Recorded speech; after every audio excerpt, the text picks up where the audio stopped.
And welcome to SMP's Cloud Computing in Uncertain Times webinar. This session is going to be presented by Jonathan Borgeson, SMP's Security Solutions Specialist, and Scott Carruthers, our Principal Architect. And with that, I'm going to go ahead and hand it over to Jonathan. Thank you, Jennifer, and thank you all for joining us today. As Jennifer mentioned, we'll be discussing cloud computing in uncertain times. So I'm sure you're all probably sick of seeing similar images of this around COVID-19. Obviously, it has impacted every aspect of our lives for the past 3-4 months or so. From how our children go to school, how we leave the house, and really how we do business on a day-to-day basis. We have seen some interesting things occur for the first time ever. As far as working from home individuals. Overnight, the increase from people working on a corporate network to working from home jumped dramatically, right? We've never seen anything like this before. And one of the challenges of that was our networks and data centers weren't necessarily designed for all these remote users, right? These people who are coming to the office every day and logging out of the network. Was really the way that these infrastructures were designed. So because of these changes, we started to see a lot of different elements and a lot of organizations start to struggle to figure out how are they going to meet these new demands, right? How are they going to ensure that the end user experience, right, their workers' experience stays the same from working from home, as well as their customers as well, right? How are they going to ensure that their customer service is going to stay as strong as it has been in the past? So this is where we started to see a really influx of cloud adoption, right? Cloud use and cloud infrastructures is nothing new, right? It's been around for many years.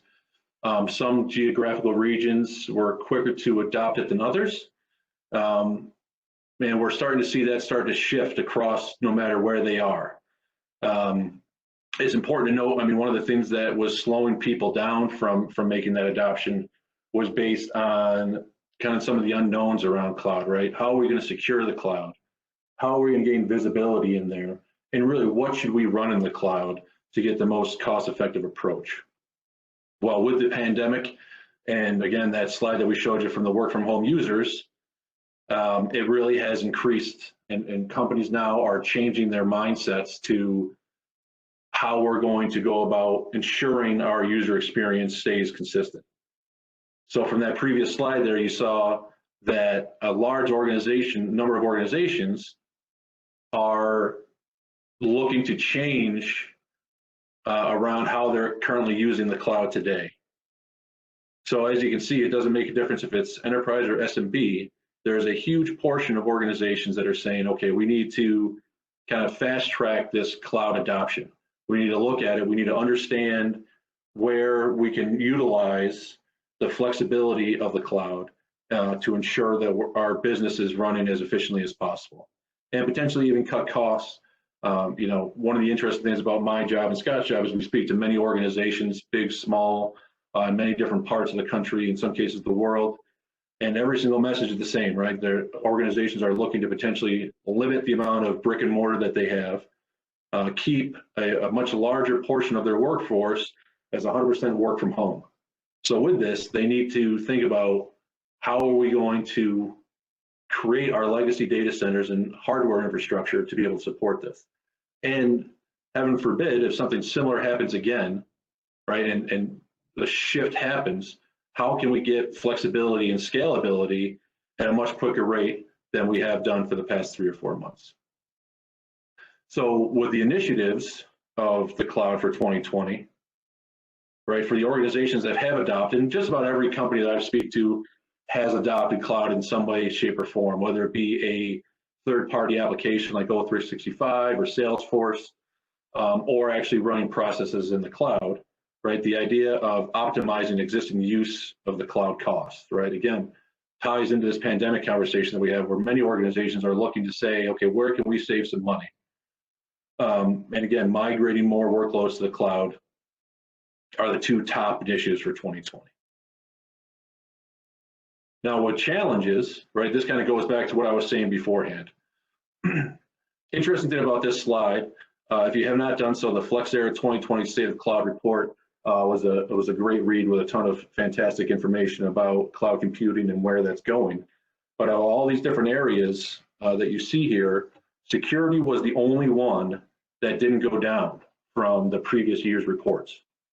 In fact, I think security actually went up as it being more of a concern. So good news and bad news about that is some of the other challenging that people were having as far as managing that cloud spend, lack of resources, expertise, all that things, that's shrinking, right? So people are feeling more comfortable with those aspects. But security now is still a main topic. It's still growing as a concern. And we'll get over to some of the reasons of why that's occurring. So as I said, right, cloud has been around a long time. Some of the key threats, and while I was doing the research about these different threat vectors for the cloud, I found it very interesting that a lot of them, right, are nothing new. It's not a new threat vector that's only seen in the cloud, that we're not dealing with a legacy data center, right? The difference is, though, is that with a legacy data center or legacy network, we've had many years to figure out what's the best way to try to secure that aspect, right? And all of our focus has been on that traditional compute resources and trying to figure out, okay, what are we going to do to ensure that our network, physical network, is secure? But now shifting to the cloud, right, even though those same threats, those same bullet points that you need to protect haven't changed, the way in going about doing so has changed. So now organizations are trying to take some of that knowledge and try to apply that to the cloud, right? Some instances that will be a good strategy. Other ones you have to have a completely different way of thinking about it, because again, the processes now of how an organization is going to be accessing their data is going to change, and so does the security policies in place and potentially security products as well.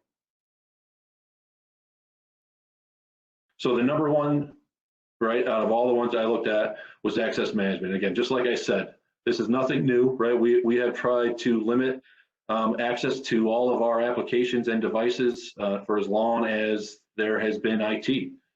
But now we need to do so for the cloud to ensure that the correct people are gaining access to that cloud, that those people can go to the correct resources in the cloud and not potentially to others. So this is starting to create the first challenge of what organizations are facing. And with that, my colleague Scott Carruthers will start to go through some of the technical aspects of how to achieve this access management.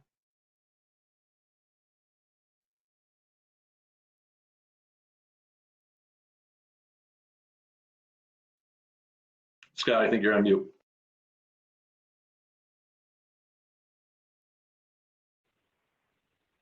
Sorry about that. I was double muted. Are you able to hear me now, Jonathan? Yeah, we're all good. Okay. Sorry about that. So as we delve into the technical aspects of securing public cloud environments, you're going to recognize two themes as I go throughout this discussion. First, for the sake of discussion, I'm going to focus on AWS. And while it makes sense to focus on AWS from the perspective that it remains the preeminent cloud environment infrastructure amongst our customers, this is very much meant to be cloud agnostic. So AWS is simply selected and is shown throughout to focus on a singular platform. I think that's helpful, just focusing on a singular platform instead of trying to go across multiple different cloud environments. But this is certainly meant to be very cloud agnostic. And I'll just use AWS for the sake of demonstration and discussion. But the points being made are very much applicable across AWS, Azure, and Google Cloud alike. As a secondary theme throughout this discussion, I'm going to be going through somewhat of a sequencing of events and an ordering of events for our discussion. So that sequencing of events, initially, I'll review focus challenge in a public cloud security realm, and I'll focus on the ways that we can combat that using public cloud inherent tools and the tools that are made available to us from public cloud providers. After discussing some of those tactics from the public cloud provider, I'll then discuss how inherent security from cloud providers can be challenging. So from AWS or Azure or Google Cloud, we are in an expanse where we have a tremendous amount of tools that are available to us, but I'll go through some of the challenges of why those are difficult to manage, and even more than difficult to manage those policies and those compliance issues, the difficulty in auditing and alerting when we have any drift or drift away from the standards and policies that we set up. How are we going to deal with that on a 24/7 basis? And then finally, I'll make some suggestions on how we can augment the public cloud security posture that's made available to us by the provider with some targeted and effective solutions and strategies. So as we focus on access management, I'm going to kind of camp out in this area probably more than any of the other topics that we'll discuss today because it's so critical and foundational. I want to start by, once again, just talking about those inherent tools that are made available to us by the public cloud provider. So if we get into identity access and management through AWS, we're faced with an expanse that theoretically is rather simplistic to lock down, but simultaneously it's incredibly difficult to enforce and audit and ensure that we're alerted instantly of policy changes or drifts or violations. So as we look at the AWS stated best practices for identity and access management, for those that are not aware, that's the acronym IAM, Identity Access and Management from a AWS perspective. We can highlight some of those challenges. We can highlight some of the tools that we can use, but we can also highlight some of the challenges in enforcing any of those policies and ensuring that there, once again, is no drift over time. So just to focus on a couple of foundational elements within the security posture, certainly all accounts should have multi-factor authentication enabled and to guard against the possibility of security access keys and passwords becoming stolen or compromised. I think most are probably aware at this point in time that as our developers and we use DevOps and have containers and that kind of next generation development and application development within public cloud infrastructure, we have a lot of instances where access keys are embedded into instances, and then we share out code via GitHub and those kind of things in the developer realms, our keys become compromised. So certainly, I think anyone would agree that multi-factor authentication should be at the bedrock of any access management within the public cloud. So we want to ensure that multi-factor authentication primarily and from the outset is enabled on our root accounts into these public cloud environments. But I would argue, and I think anyone with a security mindset would argue that we should also have multi-factor authentication enabled on all accounts. Additionally, and once again, rather simplistic mechanisms, but are incredibly hard to enforce and to monitor. We also want to ensure that roles are used in a AWS acronyms on our EC2 instances or our containers within AWS. So historically, we find as we look at customer environments that we have a lot of EC2 and virtual machine instances that have access IDs and passwords that are embedded into the operating system, into that EC2 instance. And the reason that that is done is so that those EC2 instances can access S3 buckets or can access logs and other things within the AWS ecosystem. So far more effective, secure technique instead of embedding those access keys and IDs and passwords into the operating system when it's said to be. We want to use roles from those instances. So the roles that are associated with the EC2 instance will give that machine the necessary access that it needs to other things within that AWS ecosystem. So once again, when we look at this, I think I would argue that if you look at any of these security practices, best practices for identity access and management, that these policies and techniques are not overly complicated. So the real complication comes from the management, enforcement, and audit of these policies. And I've only touched on a couple of instances of what we would need to ensure is enforced throughout this entire ecosystem and across this entire expanse. So arming your teams to deal with unauthorized policy change or violations and responding to those events on a 24/7 basis, I think we would all agree is a rather daunting exercise.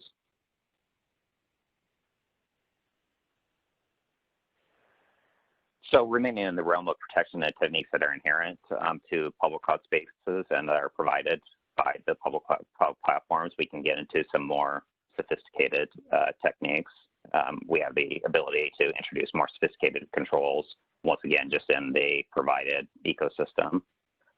So for the sake of this conversation, I've highlighted two strategies that we can use specifically in AWS, but would also be applicable, and there's some more measures for in other public cloud providers.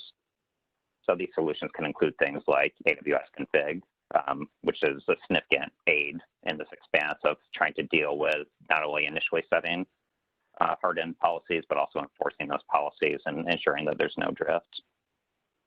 So as depicted in this AWS config example, we are able to introduce automation that can add to this equation with the goal of constant and consistent scrutiny and alerting of the environment.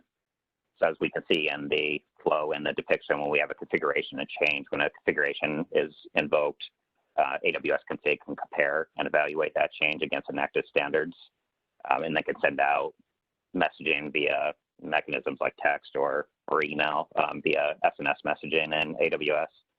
And we can also possibly flag those instances and those violations and develop dashboards.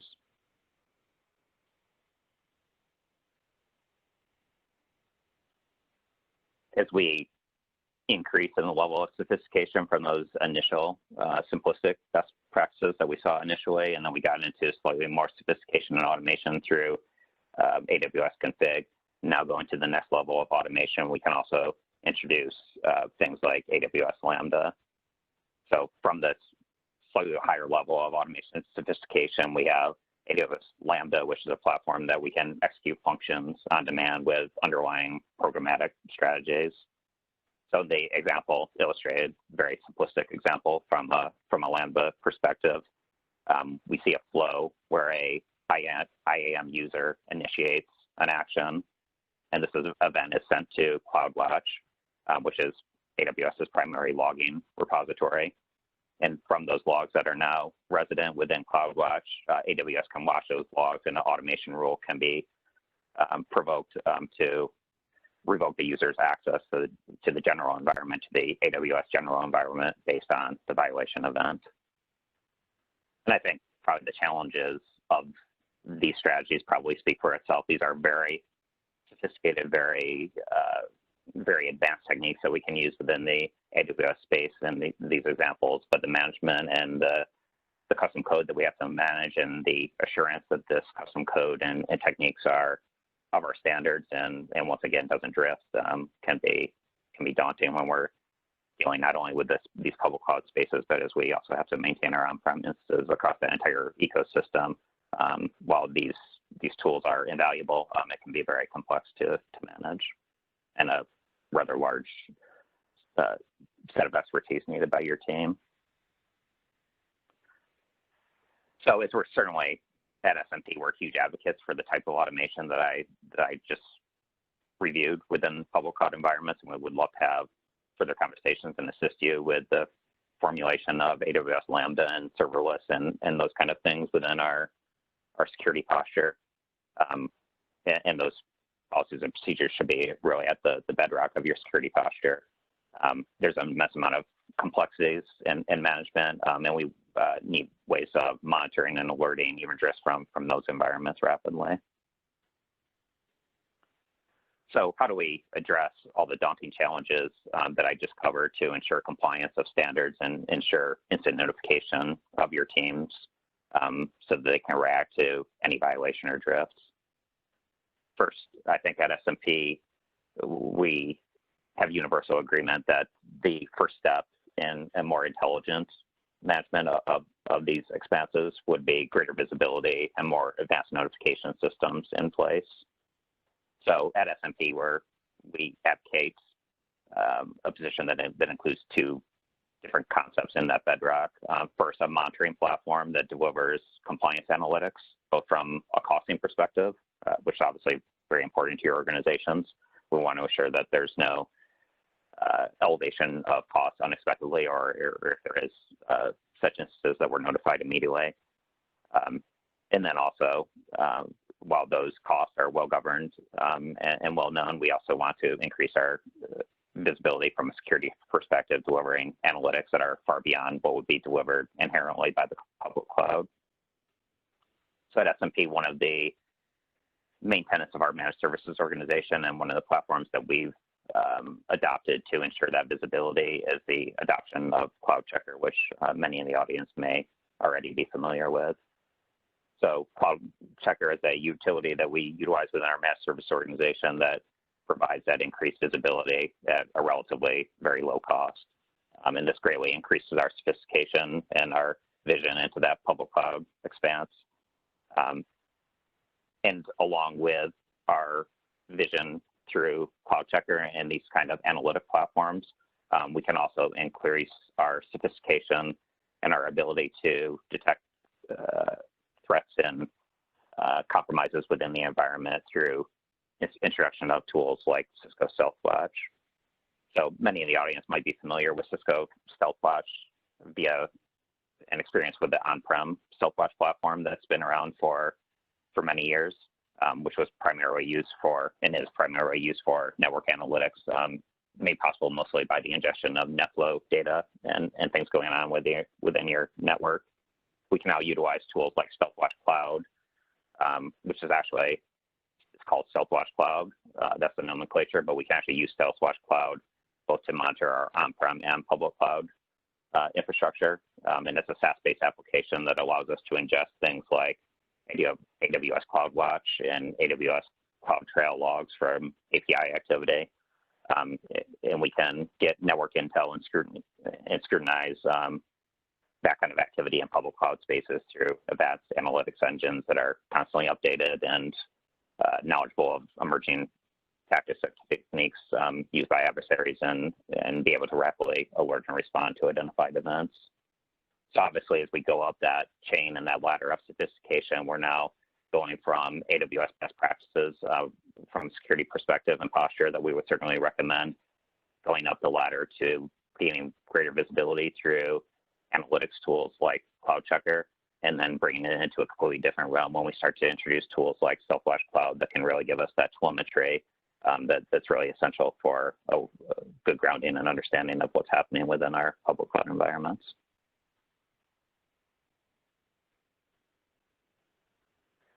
Another thing that we would certainly advocate, and this really goes across, Jonathan and I have always been very like-minded when it comes to the fact that instead of introducing a slew of new techniques and new solutions into an environment, we want to start with a bedrock and an assessment of your current posture and proposed posturing going forward.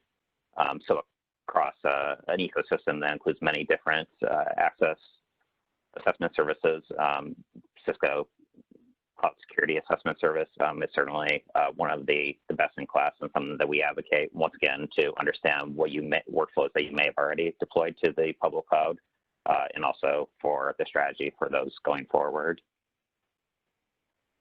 So as you can see, when we get into the vision and visibility of what Cisco Cloud Security Assessment Service could offer, we could spend an entire hour and probably a lot longer just on this topic. But if we just quickly touch on some of the components and the focuses of this service, and a lot of these you can read for yourself on the screen, but we can get into very advanced focuses in like application security and ensuring that our public APIs are locked down, so we can do assessments of very granular workflows and focuses such as application security.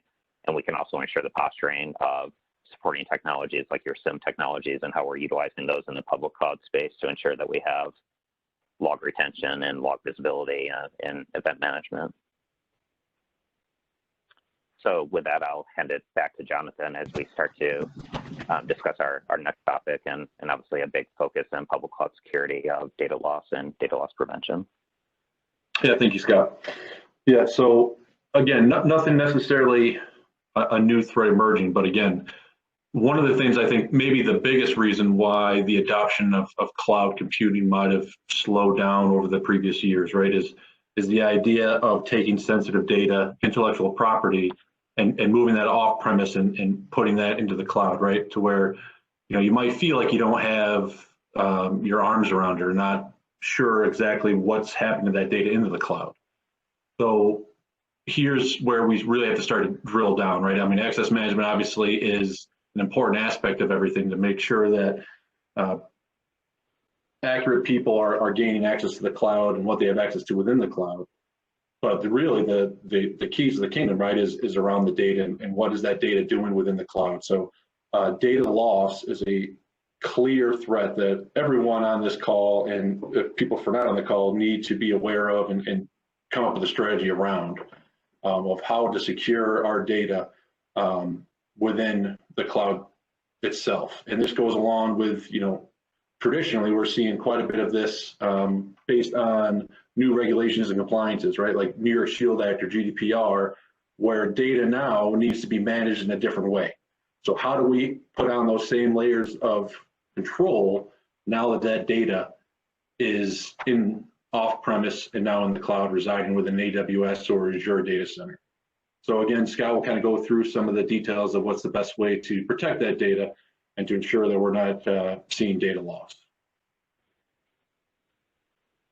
Yeah, kind of sticking to the theme and the discussion strategy that I mentioned from the outset, I want to begin this discussion of data loss and our concerns and our tactics and techniques within that expanse by first exploring what can we do utilizing tools that are inherent to the public cloud and that are made available to us by public cloud providers. So first, I think, along with on-prem data protection, but probably exacerbated when we think of public cloud infrastructure. I think any cloud data protection strategy should begin with assurance that our data is encrypted both in transit and at rest. So certainly utilizing tools, one of them depicted in this visual that we can use in AWS KMS, which stands for Key Management System. These strategies may not necessarily be over complex. So when we're spinning up EC2 instances, we can ensure that upon creation of the resource that it's encrypted, or we can do so later if the EC2 instance was not designated for encryption at onset or when it was initially spawned. We can certainly go back and encrypt those instances later after creation. But much as we discussed during the access management portion of the discussion, I think the daunting thing here is enforcing that such standards are part of our bedrock, and we can certainly do that. And first level of sophistication just by ensuring that those standards are baked into our EC2 templates. So there's certainly some very simplistic ways that we can try to bake encryption at rest from our EC2 or container instances, but that becomes more complex over time. Once again, making sure that we're not drifting or that new templates are not spun up that are outside our visibility or control. In transit, when we think about wanting to ensure that our data is not only encrypted at rest, but also in transit, this can at times become a very complex scenario where we want to ensure end-to-end encryption and flows that may include a user on the public internet that's accessing a public API. So in AWS landscape, that might be a AWS API gateway. And then we also want to ensure that that data in transit is encrypted from API gateway to the application server. So that can be a rather complex scenario of ensuring encryption end-to-end. So we want encryption from that internet point from our user accessing a public API. And then oftentimes when we do audits of our customer environments, we may find that encryption is invoked and mandated in a portion of that flow, but not from end to end. So once again, possibly the traffic is encrypted from public internet to API gateway, but maybe not from API gateway to the application server. So those things can become complex. And as you'll probably hear me say a couple dozen times during this discussion, I think the real complexity is ensuring that there's no drifts and that we can mandate those compliances going forward. So continuing with the theme of what can we do just with tools that are inherent within the public cloud, AWS certainly offers some very affordable, rather sophisticated tools that can aid in this expanse. So one of those, an example of that would be AWS GuardDuty that we can quickly enable and facilitate. And AWS GuardDuty scrutinizes CloudTrail logs, so API activity, which pretty much any configuration that we do within AWS is really on the back end, all API calls. It's even when we're doing something in the GUI, we're making an API call, we're just presented the ability to do that through a GUI interface. So when I say scrutinizing CloudTrail logs of API activity, that's really scrutinizing almost the entirety of things that are occurring with AWS. So through GuardDuty, we can scrutinize CloudTrail logs, we can scrutinize network VPC flow logs, we can scrutinize DNS logs and discover possibly anomalous activities. Continuing with this expanse and the tools that are made available to us within AWS, we can also utilize tools like Amazon Macie. So Amazon Macie has the ability to intelligently discover instances in which sensitive data or possibly personal identifiable information may be stored and exposed in S3 buckets. We can use that telemetry to monitor and alert through SNS messages through some simplistic means to get notification when we may have an indicator of compromise. And maybe at a more sophisticated level, we can feed this into the broader AWS expanse and like feeding AWS Macie information into a Lambda function that could possibly introduce automation and lock down those environments. But with that, we have the challenge of the tuning and the response, and really, I think, predominantly and more than anything, the expertise across this expanse of all these different public cloud native tools.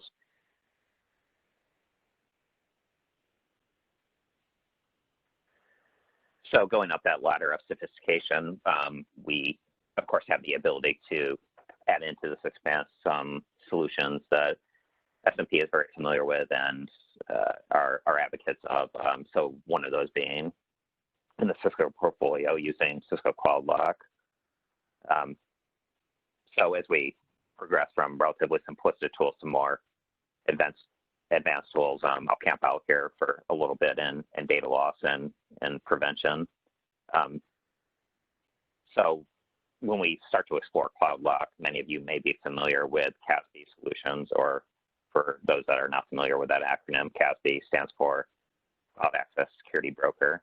And these are technologies that we can combat data exfiltration to SaaS-based products like Dropbox or Box or Office 365 instances through email. So CloudLock has the ability to tap into APIs of those SaaS-based solutions, and we can assure that our employees are adhering to corporate standards of use, and we have the ability to detect shifts in user behavior. So user behavioral analytics and more advanced techniques to ensure there's no introduction of abnormal activity. Additionally, CloudLock utilizes application discovery, which we can use in our on-prem user communities to ensure that we have a thorough understanding and we can instantaneously detect shifts from norms in public cloud adoption and application use and infrastructure use. So we can utilize tools and capabilities within Cisco CloudLock called application discovery to ensure that as our on-prem users are consuming SaaS-based applications or public cloud infrastructure, we can instantaneously detect any shifts in behavioral analytics. Further within the Cisco portfolio, probably many on the call are familiar with Cisco Umbrella and how we've used Cisco Umbrella now for quite some time for DNS protection. And while it may be a rather simplistic technique to block ransomware chains and other advanced persistent techniques via DNS is also incredibly effective. So we are able to have the benefits of a simple introduction of these tools into our posture and ecosystems, but they're also very incredibly effective in blocking those DNS chains and offer a pretty high level of protection. And so now when we start to think about public cloud environments, so Cisco Umbrella Solo certainly gives us a lot of telemetry and protection, but that's increasing even more so as CloudLock capabilities are brought into the Umbrella suite. So we're now offered protection against DLP and data loss through behavioral analytics and shift from norms, along with discovery of shadow IT via DNS traffic discovery and enforcement. So with that, I'll turn it back over to Jonathan, and we will start to discuss our next area of concern, which would be locking down and securing public APIs in the public cloud ecosystem. Yeah, thanks. So, the last two that we discussed, access management, data loss, right? I mentioned that those are really nothing new. Those are all things that any real security professional has been focusing on and trying to lock down. My opinion, right, this idea of insecure API and API being a threat vector is something newer, right? Maybe not a lot of organizations are looking to or maybe trying to start to evaluate how to better harden APIs. I mean, as Scott has been going through, just about every aspect of the cloud is using some sort of API to communicate. And while APIs have enhanced our security practices greatly by sharing of information between security tools or communicating back and forth between cloud instances, it obviously provides a pretty serious avenue for somebody to compromise an API, and now they potentially have access to whatever the API is communicating. So the idea of locking down our APIs really needs to be something front of mind as we're starting to move ahead with, again, these open platforms that we're talking about, right? Whether it be Cisco or other manufacturers, everybody has an API today. And within the cloud computing itself, all those AWS instances are really utilizing APIs. So to have that mindset going in and understanding your vulnerabilities with an API, and then better to understand how to best lock that API down, is a crucial aspect of this strategy of adopting cloud computing. So again, Scott will kind of go through some of the inherent tools within AWS to talk about how to do just that. So I'll say from the outset that when we're talking about insecure APIs, I think we would probably all agree that we're getting into a rather complex topic, a topic that SMP would love to have further in-depth conversations with our customers regarding, and that we're already doing today. So as SMP has started to deliver a lot of cloud-native applications, we've had to go through this scrutiny and hardening our own APIs. So a lot of experience and perspectives.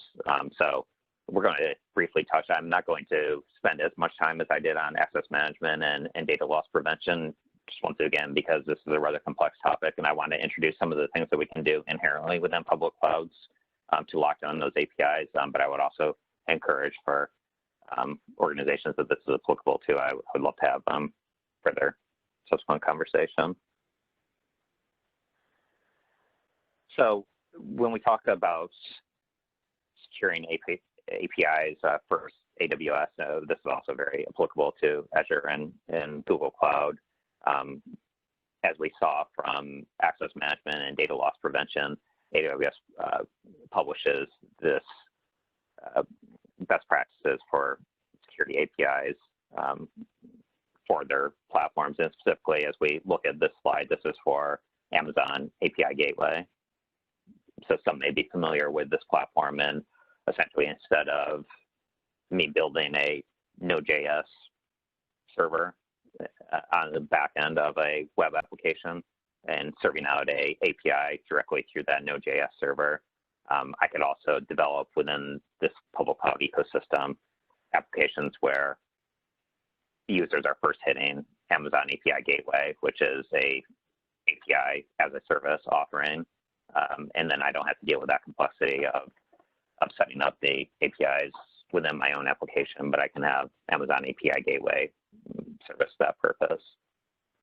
So specifically focus on Amazon API Gateway, and their best practices for this, I think, is illuminating for other other scenarios as well. And as we remain in the realm of what we can do just inherently through public cloud tools that are made available to us, we once again revisit AWS config, which I touched on earlier when we were talking about identity access and management. So AWS config can actually, from a very simple tool to spin up and get some vantage points and some visibility into this, can really, in the API gateway realms, offer a decent amount of protection, because we can do what we would expect through AWS config as we become more familiar with that tool, and that is establishing configuration mandates and standards that we can ensure that are pushed out and are at the bedrock in our template of any API gateway that we stand up.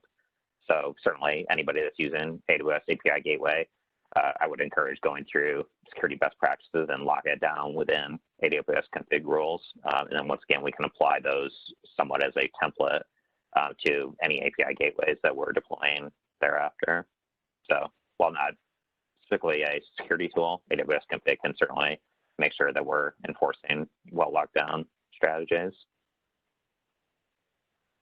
The other thing that I think is a very simple tool to deliver and deploy, and that this should be deployed on any API gateway instance in AWS, would be AWS WAF, or Web Application Firewall. So along with being able to deploy a WAF for a web server, we can also utilize these within the API gateway space. So instantaneously, through the use of traditional or akin to very traditional firewall rules, we can really lock down those public APIs. So I think between those two, without getting into more advanced, we can certainly get into more application layer security. And once again, we'd love to have those conversations. But I think just from the outset, if we have these APIs that exist out in these public cloud arenas, there's a couple of these tools that we can introduce that are inherent to the platforms that we can very quickly deploy. And certainly the challenges with these are to be redundant with what we've stated as the challenge across this entire expanse of locking down public cloud environments. At times, the complexity is not in the origination of the security policy, but it's an assurance that we don't have the drifts and that we're alerted to changes in policies. So certainly, as we introduce these tools into the API gateway expanse, or APIs traditionally on web applications, I think we have the same challenges. So once again, a couple of quick tools that we can deploy to make sure that we're a little bit more locked down, and we can get into more advanced application layer security in further conversations as well. So with that, I'll hand it back to Jonathan. I believe this might be the last topic that we wanted to cover, which obviously is an enormous one of ensuring from a security posture that we don't have misconfigured cloud storage. Yeah, so I mean, obviously misconfigurations in any aspect leaves you vulnerable, right, and opens you up to potential malicious activity. But again, going back to the number 2 of emerging threats, that data loss, right, is the idea of where are we storing that data? How are we ensured that that data is protected and that only proper people have access to that data, to ensure that really, either maliciously or non-maliciously, our data is being used properly. And misconfiguration of cloud storage, right, is a huge aspect, as Scott just mentioned. We have to look at every aspect of this. And again, this might seem like rudimentary ideas, since we're used to working with on-premise solutions. But now, as we're moving to the cloud and storing this data in the cloud, again, we have to start to look at these things differently. And as Scott has done a fantastic job of so far, there are definite capabilities within AWS to do these type of things that potentially people aren't aware of.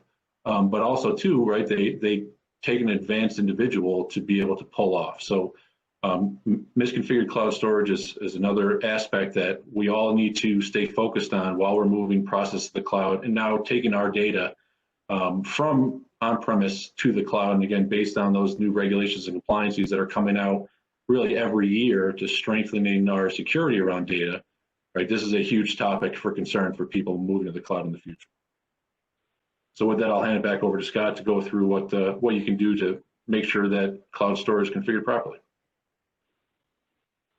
So once again, I think this is a topic that's through cloud assessment services or just some conversations with SMP that we can very quickly identify some things that on first glance are rather shocking. When I get into a lot of public cloud environments for the first time, it's rather shocking some of the things that are gaping holes within cloud storage, and I'm probably preaching to the choir for a lot of those organizations that already have workflows in the cloud and have been in the suspense for quite some time. Sometimes it's rather jarring to get in if you don't have it completely locked down and get into S3 buckets and find how prevalent public access is to our S3 buckets. A lot of times, not S3 buckets that are meant to be public and that have public appropriate files and images in it, but possibly things that have personal identifiable information. There's just misconfiguration within the public cloud storage. So in a lot of ways, through some easy to deploy tactics and techniques, we can very quickly start to lock down some of these public cloud storage entities. And I'm kind of focused on S3 from a very simplistic perspective today, but obviously this would also, as we think about other storage techniques within AWS and public clouds, it would be applicable to them as well. But I think S3 serves the point and highlights some of these concerns. So first of all, we can generate and enforce through AWS config and some of the techniques that we've talked about prior of how we audit and ensure no drifts in these environments. We can do some simplistic implementation of bucket policies to make sure that our bucket policies are set up to grant public access where it should, or lock down these environments a little bit further. So now, while I said that it's simplistic, a lot of times when we're developing bucket policies, a lot of this is done through like JSON and things that that possibly some of our administrators may not be used to. So there can be very easy misconfiguration and bucket policies just based on it's not the interface and the platforms that we're used to. So first we want to lock down and ensure that we have intelligent bucket policies. And as I've touched on already, it's rather jarring when I get into different public cloud environments how many S3 buckets are set to allow public access. So one of the things that we can immediately do when assessing an environment and to lock down S3 and other storages as well is ensure that we are blocking by default S3 public access. So again, probably going to be more simple of a topic. We can do this with a checkbox, but it's alarming how many S3 buckets are configured maybe by people that are new to S3, maybe don't even know that they're allowing public access, or maybe they're intentionally allowing public access and they just mean to do so for a short duration. But another thing I think we find often in the public cloud spaces as we're doing development work or enacting a policy during development cycles that are supposed to be temporary, we forget to go back to those policies. So once again, we need to ensure that public access isn't made available unless it's absolutely needed, but then we also need the ability to audit and access such policies going forward.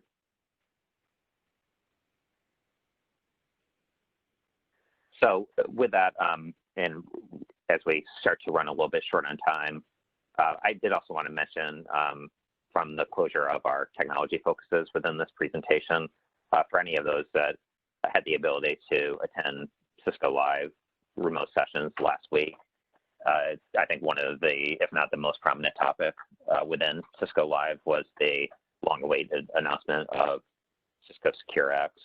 And as someone that deals in DevOps and orchestration and automation quite a bit, certainly this was incredibly exciting. So Secure X going forward is going to be Cisco's security, automation, and orchestration platform.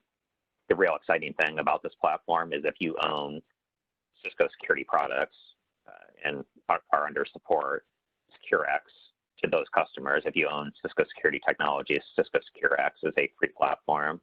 So anyone that owns a firewall or ICE or anything within the Cisco ecosystem, we can start to take advantage of Secure X at no charge. So anyone that has, and I would love to go through this with any organizations that may be interested, myself and Cisco colleagues and Cisco resources could go through demos and even go through some workshops where we could introduce you to Secure X. And this basically gives us the ability of bringing in APIs, integrations into Cisco's portfolio, and also maybe just as excitingly, things outside of Cisco's security portfolio where we can do drag and drop automation. So as an event comes in, we can send an API call to another entity to do a rule block or DNS change update in Umbrella or something of that nature. So incredibly exciting platform that I just wanted to announce for anyone that hasn't seen this prior. And once again, would love to have some additional conversations. I think this is going to be a game changer from the perspective of it being a free platform. So we should be able to introduce it to the masses. And also this is community driven as well. So we're going to see a lot of development through independent developers, once again, not only in the Cisco security ecosystem, but also in other products to enhance it. So I think this automation and orchestration platform is going to be incredibly exciting going forward. So with that, I will hand it back to Jonathan. Yeah, so we wanted to end it off, right? Just to give a little more statistics around what's going on in the industry. So based on all those 4 different emerging threats that are happening, right, I found this statistic pretty alarming, right? So data breaches that resulted from cloud misconfiguration cost businesses nearly $3.8 trillion in 2019. So as simple as configuration and making sure that your cloud instance is set to best practices, right, is going to eliminate a lot of the threat vectors that you have out there. And then also too, by layering on tools like Cisco and StealthWatch Cloud and Umbrella and Duo for multi-factor authentication, right? Now you're taking those inherent platforms within AWS, adding an additional layer of security and visibility across the stack to better ensure that not only, you know, that everything is protected, but also things are configured properly. And being able to get the insights to what users are doing within that cloud instance is going to be incredibly valuable to anybody who is moving ahead with cloud adoption, especially at the rate that those statistics earlier were saying, right? One of the concerns that I have, and I know that Scott has as well, and we definitely saw it, you know, 4 months ago when we moved into the pandemic, is people rushing to try to continue with business, right? And obviously it needs to be done. But then we saw a lot of instances where security took a back seat, that, you know, the rush to get people working from home was the most important aspect to keep business going. So now organizations are kind of retroactively going back and trying to figure out how to secure now their new infrastructure, secure how their users are going to work from here on out.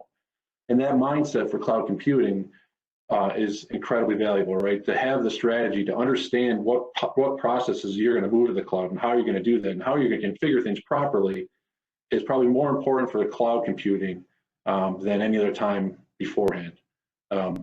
Just caution to you know, take a step, rely on a trusted advisor to help you through this process, because it is different for a lot of organizations who haven't adopted it in the past, and make sure that these simple things are in place to better secure your cloud computing.